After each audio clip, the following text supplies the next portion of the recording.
Faso, and even Niger Republic all renewed their anti-ECOWAS stance. They were also absent from the ECOWAS meeting of the defense chiefs. Is this a game of chess, and who has the advantage here? No, it's hard to know if this is a game of chess or Ludo or Ayu, but clearly it's a game that one of the players has refused to come to the game. And we'll go a bit deeper into that later. But, greetings, families. Welcome back. Thank you so much for clicking on this video. This video, as you can tell, is about Ecowas-Aes. Credit to Channel Television. I saw this news and I was like, what are they saying? Let's listen. As you have listened, it's like somebody is playing game, Ludo or chess or whatever it is. The misinformation is a lot. I don't understand it, because at least we are all Africans and we must be honest. We cannot all agree on one thing, but we should be honest of what we bring out most of the time. We don't know, or I don't know, if AES were invited to the security meeting that they held.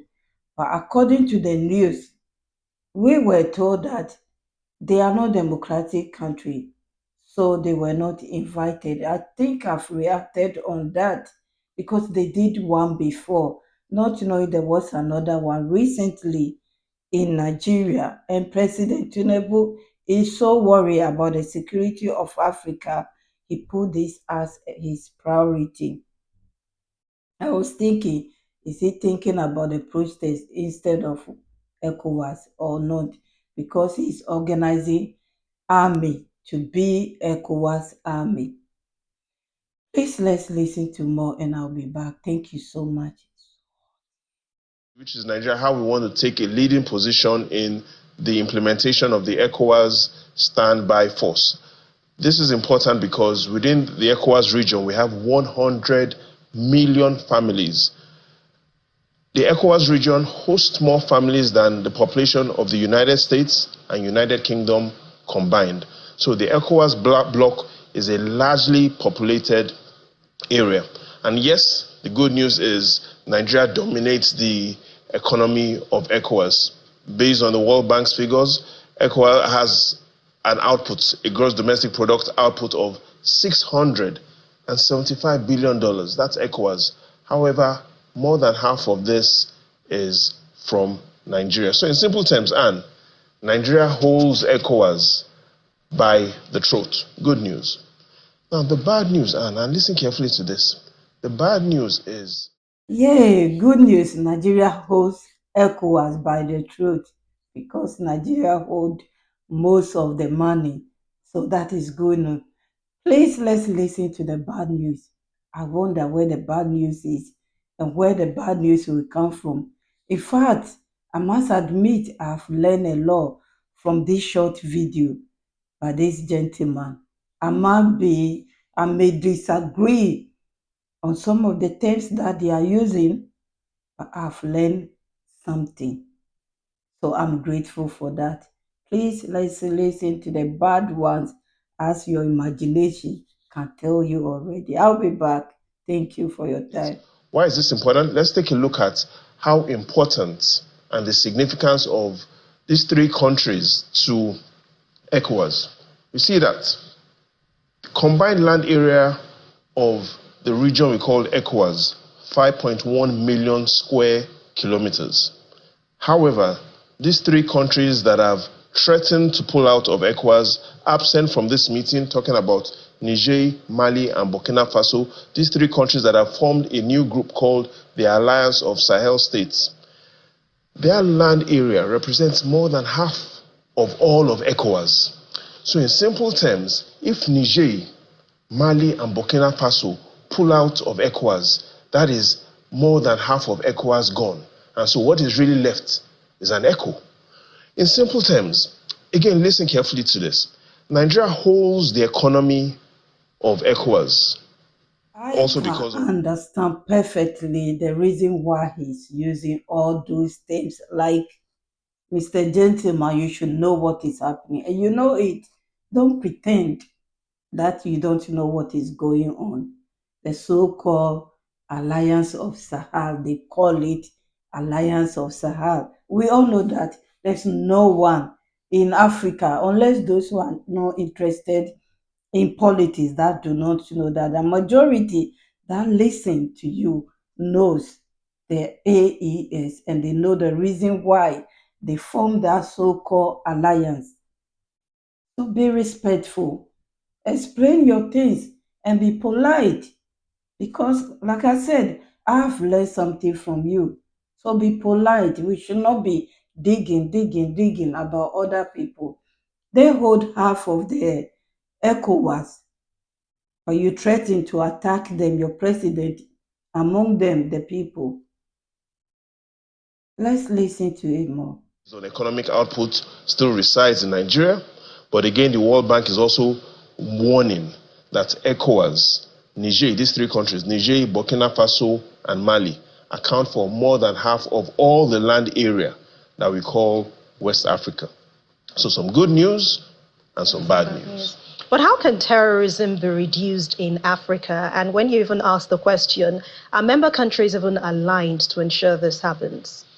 You know, terrorism in Africa, it depends on we looking at the how and the where. And by how is to look at the data, where are the most terrorized countries in Africa, and the when is to look at what exactly can be done to reduce this. And if you take a look at the most terrorized countries in West Africa, looking at how the Global Terrorism Index has rated West African countries, again, you'll find these three countries in the top 5.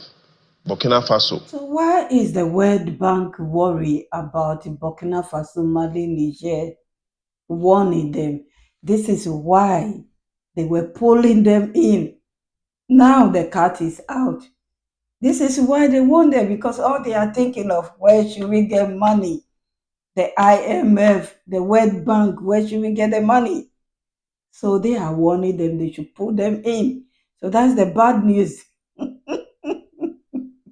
Well, the chart that shows that where the terrorists are in the world, move word aside, this is Africa. We are talking Africa because they are everywhere. Just they don't tell us. They don't tell us, but they are everywhere. And so, Nigeria, you didn't call your country. That was the second country, I think. That was the second country on the chart, or third one. So don't jump and go to Niger without mentioning your country. Boko Haram be terrorizing you for how long now?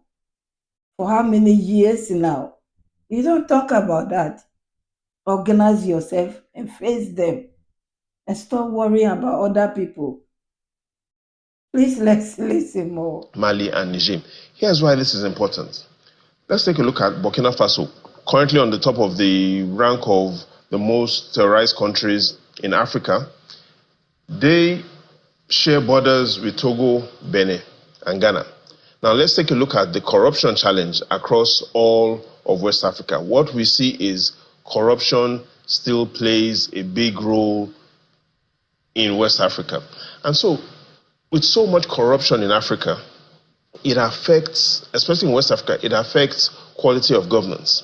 And when quality of governance is affected, it affects the stability of these countries. And when the stability of these countries is affected, it affects security. And so, yes, we've seen the Chief of Defense Staff talk about why it is necessary to have a standby force and all the plans that are being put in place. The way I like the fact that he talked about corruption, the way they dislike coup leaders, military leaders, they should dislike corruption, because corruption is the one that is worse than coup leaders. Corruption is the one that is worse than everything else, because at the end of the day, the only problem they have with these leaders is because of the coup. They don't want to encourage it because they themselves know that if they do, it will come back and bite them. If they accept it, others will follow. We know that, but it is not that they have done something bad that has never been done before that they hate them. They just don't want to encourage that. They are working hard. Talk about the corruption. Your leaders are too corrupt. That's why Africa is not moving ahead. It's not about coup. If the leaders are good, there won't be any coup. If the leaders are looking after their people and working hard, there will not be any coup. Who will be belly will be full and then go out and steal? No one. No one will do that. So that's the elephant in the room. That's what they need to talk about. Not coup, no military leaders, no AES. Please let's listen to more and I'll end this video. Thank you so much for your time. So if you have said corruption is playing a major role in governance in Africa, what should the next big move be for ECOWAS then? So clearly, the data has pointed out the solutions to us. First, we've seen that Nigeria plays the leading role when it comes to the economy. When it comes to the significance of that bloc, is still Burkina Faso, Mali, and Niger. So what we need to do is Nigeria has to find a way to add more economic value to these three countries. Again, Nigeria has to find a way to add more economic value to the trio of Burkina Faso, Niger, and Mali. And yes, even though it's difficult, we understand that, Anne, if you are not my friend and I want to be your friend, then I need to make friends with your friend. And so, yes, at the moment, it's hard to get into the hearts and minds of the leader. I'm so sorry. Listen to him say that Nigeria has to find a way and means and add economic value to the three countries. Nigeria itself is falling apart. It can't even stand on its feet. The people are hungry. Just like, excuse me to say, the country with cool leaders that has heavy sanctions on them. So how is Nigeria going to add that value to the three countries? I don't know. And at one point he said that they have to make friends when you are friends with your enemy. So now they became an enemy. We are Africans, so don't forget we are Africans. We should not have enemies among us. We can disagree, but we should not call ourselves enemies because we know who the enemies are. The people who do not want Africa to progress. So I was thinking, who is that friend of your enemy friend? All I can think of is Senegal, Sierra Leone maybe, because he is also drawing, he apologized. Who? Maybe Togo, Ghana, no. Who? Maybe leave your comment. Thank you so, so much for your time. God bless you all. I don't know what you think about this analyst or analytic, whatever it's called. What I've learned is Niger, Burkina Faso is half of ECOWAS. They cannot do without them. Just like anything else, you have divided cake. You can never put it together. You have to work hard and plasting it. And if Nigeria is willing to go and find the money somewhere, I don't think Nigerians will, because they themselves, they want that money. Oh, maybe, yes, IMF will give it to them to give to them. IMF will give them money, will give the money to Nigeria to give it to. Yes, because they want to put them together so they can be able to use all of them together. Bye-bye. Credit to Channel Television. I'm lost.